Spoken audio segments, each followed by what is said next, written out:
Mesdames, Messieurs, bonsoir et bienvenue dans l'actualité en français sur la chaîne des valeurs. Voici les titres. Au titre de ce journal, nous nous rendrons à l'Assemblée nationale où le Premier ministre Ousmane Sonko répond aux questions liées à l'actualité relative à la publication du rapport sur l'état des finances publiques au Sénégal. L'Assemblée nationale, dont le député Samba Dang dirige désormais le réseau des parlementaires d'Afrique de l'Ouest pour la protection de l'environnement, on en parle dans ce journal. Depuis son adoption en 2004, le protocole de Maputo peine à porter ses fruits concernant la réforme pour l'émancipation de la femme. Au Sénégal, la plateforme Ndeyou Askanui compte défendre le legs de l'islam et interpelle le président de l'Assemblée nationale. La spoliation foncière au Sénégal continue de soulever des tensions au sein des foyers. La corruption dans l'administration a été décriée à Cambre, un quartier dans la banlieue dakaroise où les populations luttent depuis 10 ans contre l'accaparement de leurs terres. On en parle dans ce journal, mesdames et messieurs. C'est l'essentiel des points qui seront évoqués tout de suite, le développement.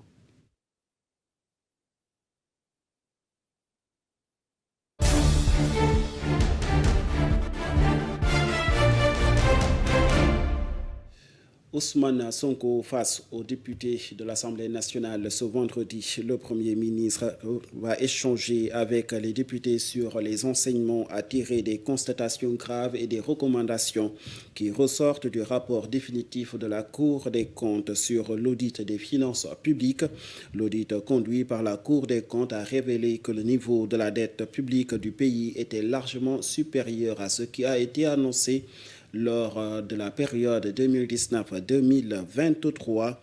Des anomalies sur la vente d'immeubles appartenant à l'État du Sénégal ont aussi été signalées dans le rapport. Plusieurs personnalités, dont d'anciens ministres, d'anciens directeurs généraux ainsi que des comptables et des particuliers sont concernés par des enquêtes annoncées par le ministère de la Justice il y a de cela quelques jours. On y reviendra plus amplement dans nos prochaines éditions. L'Assemblée nationale, d'ailleurs, qui s'est penchée sur les enjeux et les défis liés à la résilience du littoral et à la protection des ressources naturelles, c'était lors d'un panel organisé par les réseaux des parlementaires d'Afrique de l'Ouest pour la protection de l'environnement et la préservation des ressources naturelles. Le réseau qui sera dirigé pour les 5 prochaines années par le député Samba Dang, membre de l'Assemblée nationale du Sénégal.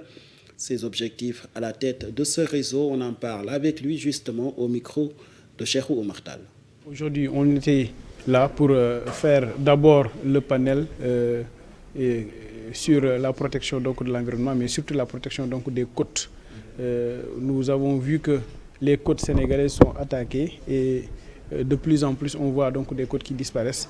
Et qu'est-ce qu'il faut faire maintenant? Il faut en parler.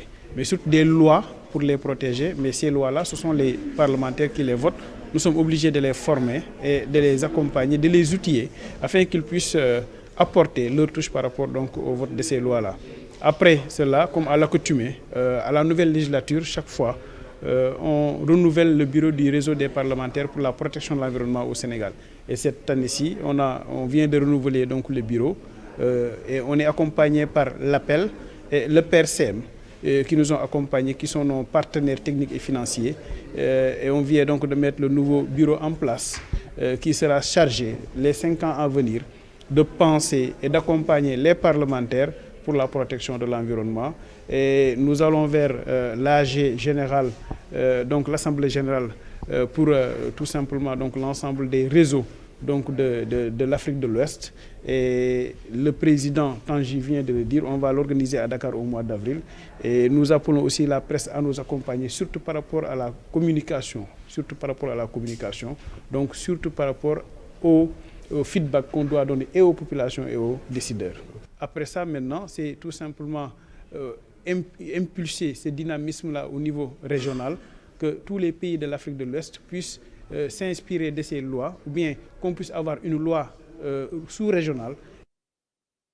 La vice-présidence de ce réseau des parlementaires d'Afrique de l'Ouest pour la protection de l'environnement et les ressources naturelles revient à la Mauritanie avec à sa tête Hamdi Hamadi, membre vice-président de l'Assemblée nationale de Mauritanie, celui-là même qui a félicité le nouveau bureau de ce réseau ainsi que son président, avant de souhaiter plan succès pour les objectifs qui ont été fixés en prélude de l'Assemblée générale du réseau des parlementaires d'Afrique de l'Ouest pour la protection de l'environnement et des ressources naturelles prévues à Dakar au mois d'avril. Suivons ses propos au micro de Cheikh Omar Tall. D'assister à cette grande cérémonie d'installation, de mise en place du nouveau bureau de l'EPIT avec des réseaux des parlementaires chargés de la protection de l'environnement du Sénégal. Et donc, il vient de couronner donc, à la présidence de notre honorable député Samba Gang. Et nous sommes très fiers, très contents de cette nomination, de ce couronnement et de cette désignation. On le félicite à travers donc, ce micro, on félicite le Parlement et les élus sénégalais pour ce couronnement et en lui souhaitant plein succès dans ses nouvelles fonctions pendant cette législature de 5 ans, souhaitant bien qu'il va pouvoir réaliser beaucoup d'efforts et beaucoup de réalisations pendant ce mandat. Et nous, en tant que parlementaires, nous sommes venus de la Mauritanie pour assister donc, à cette cérémonie. Aujourd'hui, à la fois le panel concernant la protection des enjeux et les défis donc, auxquels sont confrontés le littoral sénégalais, mais aussi assister à cette cérémonie de mise en place du nouveau bureau du bureau de l'EPIT. En même temps, comme le dit le président du groupe, nous allons pouvoir certainement assister à l'Assemblée générale extraordinaire qui doit se dérouler donc, en avril prochain, ici même à Dakar, pour lancer un nouveau programme, et comme l'a dit le président tout à l'heure dans son discours d'intronisation, qui va fixer donc, les priorités et l'agenda par rapport à ce mandat qui sera donc couronné, Inch'Allah, de plein succès. Encore une fois, merci. Depuis son adoption en 2004, le protocole de Maputo peine à porter ses fruits de réforme pour l'émancipation de la femme. Depuis quelques jours, la pression monte sur la question du partage de l'autorité parentale, jusque-là exclusivement réservée aux pères selon le code de la famille sénégalaise. La plateforme Ndeyu Askan Wi a saisi le président de l'Assemblée nationale sur la question. Son objectif: sécuriser ce legs important tiré de l'islam, a déclaré Sorna Mariam Khadi Mbake au micro de Pape Alassane Diop. L'échec à faire appliquer le protocole de Maputo a été cuisant pour la gente féministe. Car disons-le clairement, toutes les revendications, y compris l'autorité parentale partagée, ne sont autres que les dispositions de leur livre saint, le protocole de Maputo. Dieu soit loué, le Sénégal ne regorge pas de femmes divorcées entre deux avions qui voudraient traîner leur progéniture par les 4 coins du monde, qu'il faille de rechef leur réserver des lois particulières. La famille sénégalaise, on peut même dire africaine, depuis la période coloniale avec le fameux décret Mandel de Jacquinot, a fait les frais de toutes les perfidies, de toutes les méchancetés de la part de l'Occident. La France, infertile du fait de la guerre des sexes et du mariage pour tous, nous envie notre fécondité, notre féminité. Leur dessein inavoué est de détruire la famille. L'Occident des familles hybrides, parents par éprouvette, nous envie nos liens de sang. C'est là tout le secret de cet acharnement sur notre schéma familial, sur notre politique de natalité depuis toujours. Cette cabale contre l'autorité du père s'inscrit dans la même veine. C'est la suite du Sitting Tatounen avec leur fameux slogan « Djongal Patriaka », vous nous excuserez de la vulgarité, mais c'est en effet leur terme. Spoliation foncière au Sénégal montre l'ancrage de la corruption au sein de l'administration. C'est le cas à Combe, un quartier de la banlieue dakaroise où les populations luttent depuis 10 ans contre l'accaparement de leurs terres. Dans un point de presse, le gouvernement a été interpellé pour agir afin de mettre fin à ce qui est qualifié comme une injustice par un porte-parole. Suivons ses propos. Maintenant, nous nous adressons à l'État et c'est à l'État de prendre sa responsabilité. Ça, c'est trop dur et trop, c'est trop. Et cela même peut créer une guerre civile. Je suis né dans ce pays. Tout le monde me connaît ici et me respecte. Je suis convoqué par des SCOS chaque jour que je fais. La police aussi pareil. Je suis convoqué partout alors que je suis le propriétaire. Donc cela doit sécher. Je ne veux plus voir des gens qui viennent me parler de général ou d'un colonel. Ce sont ces problèmes qui m'envoient partout aujourd'hui. Et à ma grande surprise, je vois ce sentier qu'on a établi ici. Ça ne fait même pas une semaine de cela. Je peux vous montrer les papiers. Ce sont des papiers qui demandent l'arrêt des travaux. On m'a donné des sommations, mais n'empêche, les gens continuent de travailler. Cela doit cesser. Il y a beaucoup de gens qui ont abandonné dès qu'ils ont su que je suis le propriétaire. Et je le connais très bien. Mais ce sont des gens qui sont proches de l'ancien régime. Ce sont des facilitateurs qui ont vendu ces terrains. Ils ne sont pas de l'État, mais ils sont les facilitateurs. Ce sont eux qui gagnent l'argent et ils sont en collaboration avec l'administration. Tout ce qu'ils font, ils le font avec la complicité de l'administration. Et ils sont détenteurs de plusieurs bâtiments. Ils ont de l'argent, ils peuvent faire tout ce qu'ils veulent. Donc ça doit sécher. Extractif a fait entrer dans les caisses de l'État du Sénégal pour le compte 2023 332 milliards de francs CFA. Et la région de Thiès arrive en tête avec une bagatelle de 100 milliards de francs CFA introduite dans les caisses de l'État pour 1000 milliards de chiffres d'affaires, ce qui montre que la région de Thiès constitue une région stratégique dans la politique de développement minière du Sénégal. C'est ce qu'a annoncé le président du Comité national de l'industrie de l'initiative pour la transparence dans les industries extractives en marche dans un atelier de dissémination du rapport 2023 de l'ITIE, Qualify. Par rapport à la région de Thiès particulièrement, nous avons constaté que cette année-ci, l'année 2023, les entreprises établies dans la région de Thiès ont contribué à hauteur de 144 milliards. Donc c'est contre 91 milliards pour l'année 2022. Donc ce qui montre que la région de Thiès, d'année en année, il y a une contribution de plus en plus pour les entreprises qui sont ici établies. En dehors de cela également, nous avons constaté que toujours dans le cadre de la région de Thiès, ou bien de manière globale, nous avons vu qu'il y a un chiffre d'affaires pour les entreprises de la région de Thiès qui tourne autour de 1010 milliards. Donc ça veut dire qu'aujourd'hui, l'enjeu principal se situe au niveau du contenu local. Parce que comment est-ce que nous pouvons travailler pour que les entreprises nationales puissent véritablement bénéficier des marchés dans le secteur. Parce que les dépenses effectuées autour de la région de Thiès, surtout dans le secteur, ça tourne autour de 530 milliards. Donc aujourd'hui, comment est-ce que nous pouvons faire pour accompagner nos champions nationaux, nos entreprises nationales, pour que ces entreprises puissent bénéficier davantage de l'exploitation?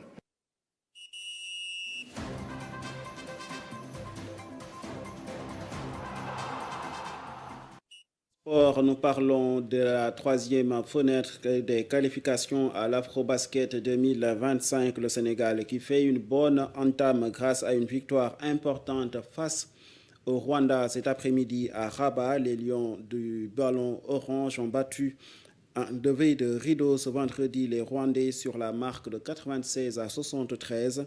Les Lions prennent ainsi une sérieuse option pour la qualification dans ce groupe C en attendant les deux dernières rencontres de ce groupe entre le Sénégal et le Gabon et le Sénégal et le Cameroun. Ce sera entre samedi et dimanche. En football, la FIFA a fixé au 22 mars la date de la rencontre Soudan-Sénégal comptant pour la 5e journée des éliminatoires de la Coupe du Monde 2026. Le Soudan est leader de la poule, 10 points devant le Sénégal, 8 points à cause de la guerre civile dans le pays. Les Soudanais reçoivent en Libye un pays confronté également à une instabilité qui dure depuis maintenant plusieurs années. La Fédération sénégalaise de football, dans une lettre adressée à Gordon Savitch, responsable des qualifications et des matchs internationaux à la FIFA, a marqué d'emblée son étonnement. L'instance dirigeante du football sénégalais a aussi souligné que son équipe nationale est la seule à être programmée dans un intervalle de 3 jours entre le premier match en Libye et le deuxième au Sénégal, alors que leurs adversaires auront bénéficié d'un jour de repos supplémentaire. À présent, l'actualité internationale. L'actualité nous mène au Mali où le village de Djanké a été déserté de ses occupants du fait de la menace terroriste. En RDC, le trafic maritime a repris son cours entre Goma et Bukavu malgré la prise de la capitale de l'Est par les rebelles du M23 à Gaza. Par contre, les premiers camions de matériel de construction franchissent le passage stratégique de Rafah. La reconstruction de cette zone est en bonne voie. Aminata Traoré-Fall. Hors de nos frontières que nous démarrons au Mali, dans la région de Tombouctou, le village de Djanké a été déserté sous la menace du JNIM au Mali. Les habitants de Djanké, situés entre Léré et Nyamfunké, dans la région de Tombouctou, ont dû quitter leur village sous la menace du groupe de soutien à l'islam et aux musulmans liés à Al-Qaïda. Les djihadistes ont sommé les habitants de partir. L'armée malienne s'est ensuite rendu dans le village de Djanké, largement déserté par ses habitants. Les djihadistes du JNIM sont arrivés mardi 19 février au crépuscule du soir et se sont adressés aux villageois rassemblés dans la mosquée. Selon plusieurs sources locales, les habitants et ressortissants de la zone notabilité de la région de Tombouctou, les djihadistes leur ont ordonné de quitter leur village sans fournir davantage d'explications. Quelques habitants ont toutefois refusé d'obéir aux djihadistes et sont restés chez eux.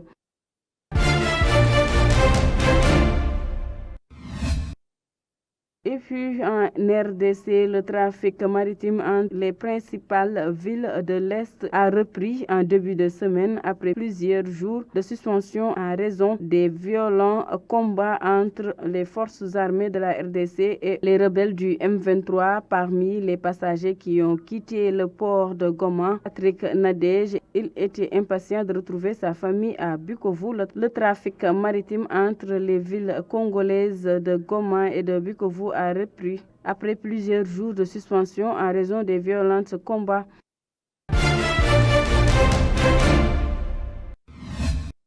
Et puis à Gaza, des camions transportant des maisons fabriquées et des matériaux de construction ont récemment franchi le point de passage de Rafah, marquant un tournant important dans les efforts de reconstruction de Gaza dévasté par des mois de conflit. Ces camions se dirigent vers la zone d'inspection au point de passage de Kerem Solom où ils seront contrôlés par les autorités israéliennes avant d'être autorisés à entrer dans la bande de Gaza. Selon la chaîne de télévision égyptienne Al-Khadr, des équipements lourds nécessaires à la construction ont également commencé à arriver en Égypte. Cette entrée de matériaux préfabriqués est cruciale alors que la région fait face à une crise humanitaire sans précédent. C'est tout pour l'actualité hors de nos frontières. Merci de l'avoir suivi.